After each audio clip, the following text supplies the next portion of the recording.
नमस्कार, news nation digital के हमारे इस बुलेटिन फॉरेन अफेयर्स में आपका स्वागत है। मैं हूं सुमित कुमार दुबे। इस न्यूज बुलेटिन में हम बात करते हैं विदेश की उन खबरों की जो भारत और भारतीयों के लिए बेहद अहमियत रखती हैं। पहली खबर, अमेरिका के भारत में जो दूतावास है उसने चेतावनी दी है कि अमेरिकन लॉ को तोड़ने पर स्टूडेंट वीजा रद्द हो सकता है। साथ ही छात्रों को अमेरिका से डिपोर्ट भी किया जा सकता है। भविष्य में यात्रा के लिए लंबे समय तक अयोग्य भी ठहराया जा सकता है।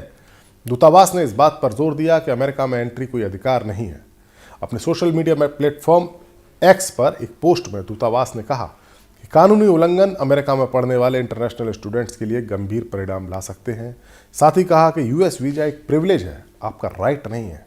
इस पोस्ट में साफ तौर पर वीजा होल्डर्स से लोकल कानूनों और नियमों का पालन करने की अपील की गई है। दूतावास ने साइट पर लिखा है कि अमेरिकी कानूनों को तोड़ने पर आपके स्टूडेंट वीज़ा पर गंभीर असर पड़ सकता है। अगर आपको गिरफ्तार किया जाता है या आप कोई कानून तोड़ते हैं तो आपका वीज़ा रद्द किया जा सकता है, आपको देश निकाला भी हो सकता है, आप भविष्य में अमेरिकन वीज़ा के लिए इनएलिजिबल भी हो सकते हैं। नियमों का पालन करें, अपनी यात्रा को खतरे में न डालें। अमेरिकी वीज़ा एक प्रिविलेज है, अधिकार नहीं। अमेरिकी दूतावास की तरफ से एडवाइजरी यूनाइटेड स्टेट्स में इमिग्रेशन नियमों की बढ़ती जांच के बीच आई है। इस वक्त अमेरिकी अधिकारियों द्वारा विदेशी नागरिकों को यूएस में पढ़ाई या काम करते समय कानूनी स्टेटस बनाए रखने के बारे में समय समय पर चेतावनी दी जा रही है। अमेरिका ने स्टूडेंट्स, वर्क और विजिटर वीजा समेत कई कैटेगरीज में वीजा के नियमों को सख्त किया है। इसमें नियमों का पालन, सिक्योरिटी जांच और ज़्यादा समय तक रुकने वालों को रोकने पर ध्यान दिया है। डोनाल्ड ट्रंप के कार्यकाल के दौरान शुरू किए गए नए नियमों में कानूनी उल्लंघनों पर वीजा रद्द करने का दायरा बढ़ाया गया है। यह हमारी पहली खबर थी। दूसरी खबर, 2026 में अमेरिका की ट्रंप सरकार इमिग्रेशन नीतियों को और ज़्यादा सख्त बनाने वाली है। खासतौर से H-1B वीज़ा जो कुशल विदेशी कर्मचारियों के लिए होता है, पर इसमें कई बड़े बदलाव आएंगे। सरकार कानूनी इमिग्रेशन को कम करेगी, गैर कानूनी इमिग्रेशन निर्वासन बढ़ाएगी और H-1B वीज़ा की संख्या पर ज़्यादा पाबंदी लगाएगी। नए नियम से पुराना लॉटरी सिस्टम खत्म हो गया है। अब ज़्यादा अनुभव और ऊंची तनख्वाह वालों को वरीयता मिलेगी। हायर लेवल वालों को 4 गुना चांस ज़्यादा मिलेगा, जबकि शुरुआती लेवल वालों को कम। इसके अलावा नए H-1B वीज़ा पर कंपनियों को $1 लाख का एक्स्ट्रा फीस भी देनी पड़ रही है, जो बहुत महंगी है।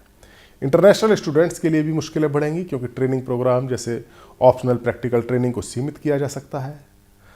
लोगों का मानना है, एक्सपर्ट्स का, कि ये बदलाव अमेरिकी इकोनॉमी को भी नुकसान पहुंचाएंगे, क्योंकि विदेशी कुशल कर्मचारी के नवाचार और विकास में एक बड़ी मदद करते हैं। टेक कंपनियों और हाई स्किल्ड जॉब सबसे ज़्यादा इससे प्रभावित होंगी। कुल मिलाकर 2026 अमेरिका में विदेशी कर्मचारियों के लिए काम करना काफ़ी मुश्किल करने वाला है, ऐसे संकेत मिल रहे हैं।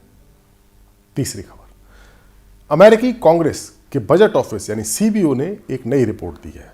इस रिपोर्ट के मुताबिक ट्रंप सरकार की सख्त इमिग्रेशन नीतियां और देश में कम होती जन्म दर, फर्टिलिटी रेट अमेरिका की इकोनॉमिक डेवलपमेंट को धीमा कर सकती है। ट्रंप की पॉलिसीज जैसे बड़े पैमाने पर लोगों को देश से निकालना, सीमा पर सख्ती और वीज़ा पर पाबंदियां अगले 10 सालों में लाखों प्रवासियों को अमेरिका आने से रोकेंगी। रिपोर्ट कहती है कि 2025 में प्रवासियों की संख्या पहले के अनुमान में 16 लाख कम हो गई। इससे अमेरिका की आबादी की वृद्धि रुक जाएगी। साथ ही अमेरिका में फर्टिलिटी रेट बहुत कम हो गई है। 2026 में ये 1.58 और 2036 में 1.53 रहने का अनुमान है, जो जरूरी स्तर रिप्लेसमेंट रेट जिसे कहते हैं 2.1 से काफ़ी कम है। इससे कम बच्चे पैदा हो रहे हैं और 2030 में मौतें जन्मों से ज़्यादा होने लगेंगी। बिना प्रवासियों की आबादी घटने लगेगी। पुरानी पीढ़ी के लोग बूढ़े हो रहे हैं, जिससे काम करने वाले लोगों की संख्या में कमी हो जाएगी। इस सब का असर अमेरिकन इकोनॉमी पर पड़ेगा। लेबर कम होने से GDP की डेवलपमेंट की रेट धीमी होगी और पेंशन और हेल्थ की योजनाओं पर बोझ बढ़ेगा। अगले 30 सालों में आबादी सिर्फ 15 मिलियन बढ़ेगी, जो पहले के अनुमान से कम है। कुल मिलाकर ये बदलाव अमेरिका के भविष्य को प्रभावित करेंगे। लेकिन डोनाल्ड